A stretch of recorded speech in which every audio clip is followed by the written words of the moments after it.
Have you ever wished you had a crystal ball for your business? To see exactly what sales will look like next quarter or where stock prices are headed? Well, what if I told you that you might not need a crystal ball after all? All you need is data. Let's talk about time series forecasting and how it can turn your company's past into a pretty powerful roadmap for its future. Here's the game plan for today.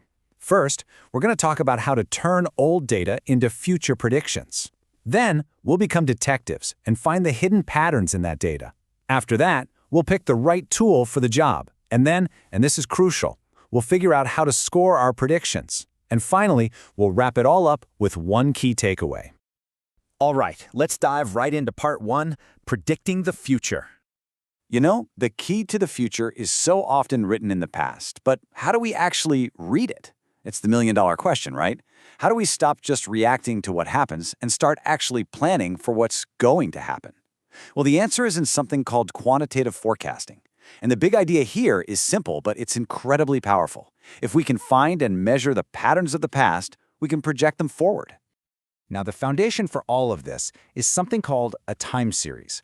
It sounds a little technical, I know, but it's not. Seriously, it's just a list of data points collected in order over time. Think about your daily sales numbers, or your weekly website traffic, or your monthly inventory. Every single one of those is a time series, and every single one is telling a story. So, to make a good forecast, we have to learn to read that story. You can think of every time series as speaking its own language, a language of patterns. Let's learn how to spot them. In business data, you see a few key patterns showing up over and over and over again: horizontal, trend, and seasonal.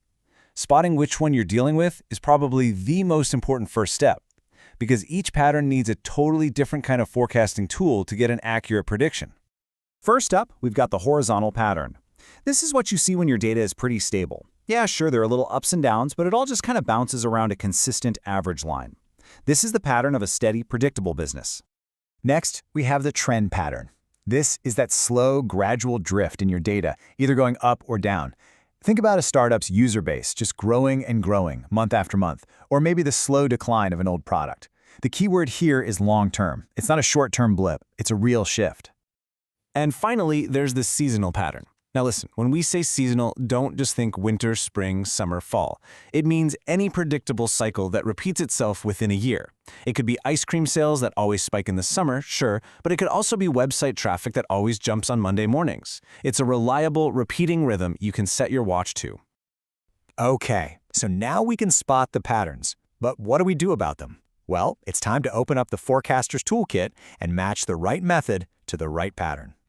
So if you've got a horizontal pattern, your goal is to just smooth out all that random noise so you can see the stable average underneath. That's where smoothing methods come into play. Now, if your data had a clear trend, you'd use a different tool like trend regression. And for seasonality, there's a whole other set of models. The absolute key, and I can't stress this enough, is matching the tool to the pattern. For now, let's just focus on one common smoothing method as our example. One of the most popular smoothing methods is the moving average, and honestly, it's incredibly simple. It just averages out the most recent data points. So, for example, to get a 3-week moving average on gasoline sales, you just take the sales from the last 3 weeks, add them up, and divide by 3. That's it. That's your forecast for week 4. Simple, right? But it's surprisingly effective.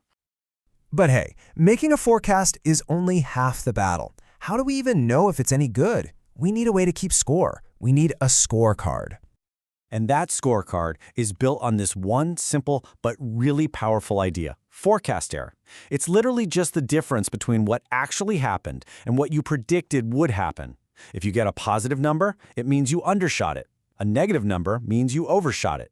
This little calculation is the building block for everything else. So, to know if our method is any good, we need something to compare it against. And for that, we have the naive method. It is the simplest forecast you can possibly imagine. You just assume that whatever happens next is going to be the same as what just happened. The forecast for next week's sales? Well, it's this week's sales. It's a fantastic, simple baseline to beat. Let's see how this works with a real example. So let's say the naive forecast for week 2 was 17, but the actual sales turned out to be 21. That's a forecast error of +4. We were off by 4. Then the next week, maybe we forecast 21, but it was only 19. That's an error of -2. It's these errors, the pluses and the minuses, that we're going to use to measure our accuracy. And this is where it all comes together. This is where we compare our methods head-to-head. We use these metrics like MAE, which is just the average error, or MAPE, which is the average percentage error, to see who wins. And look here, we're comparing the naive method to a simple average of past values method. As you can see, for every single metric, the average method has a lower error score. This is how we prove, with cold hard data, that our forecast is actually working. Let's just zero in on that last number for a second. The mean absolute percentage error, or MAP, 12.85%. What does that even mean? It tells us that, on average, our average of past values forecast was off by about 13%. Now, compare that to the naive method's 19% error. In this game, lower is always better. We have a clear winner here. Wow, okay, so we've covered a lot of ground. Let's pull this all together into a simple, repeatable process that you can actually use. It really just boils down to these 4 steps. First, and I can't say this enough, always plot your data. Just look at it, see the story it's trying to tell you. Second, identify the pattern. Is it flat? Is it trending? Is it seasonal? Third, choose the right forecasting tool for that specific pattern. Don't use a hammer to turn a screw. And finally, number 4, measure your accuracy. Use a metric like MAPE to prove that your method is actually a good one.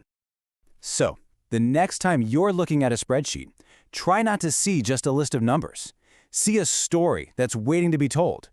The patterns in your data aren't just a boring record of the past. They're a roadmap to the future. The only question left is, are you listening?